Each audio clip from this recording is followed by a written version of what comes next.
Hai, bine, du-te-al.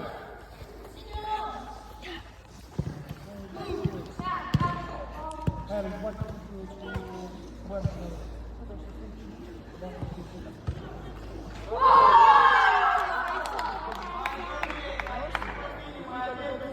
Eu n-am învățat să fac așa, așa nu Bravo!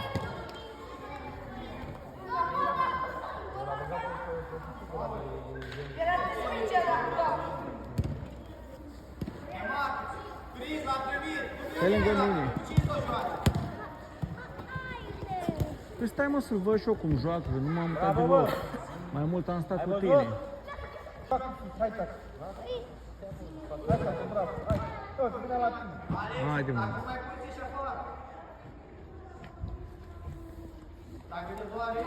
Du-te mai sus, ajuți, Ianis. Ianis, mai sus, acolo sus.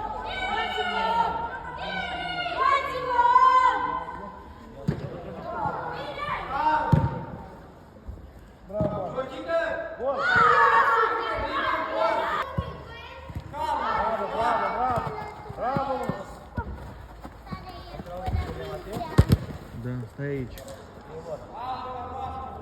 Alex, dacă vrei să fie apărare, să nu trebuie să adică așa. ai dat lumină. Da, nu da.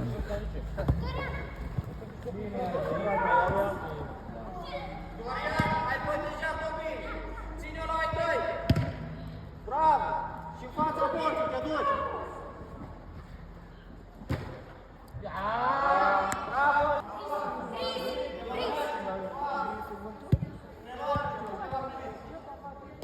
Hai, două cu Cris, fii simplu! Uite-l și pe Florian și pe Cris! Bravo! Preluare de el!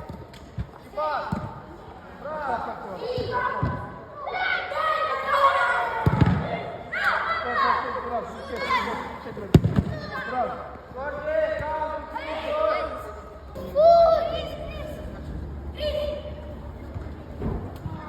Bună ziua!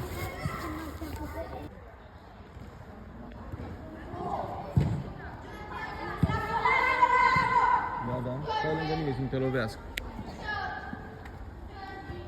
Stop cu el! Proastă preluare! Alu de poartă!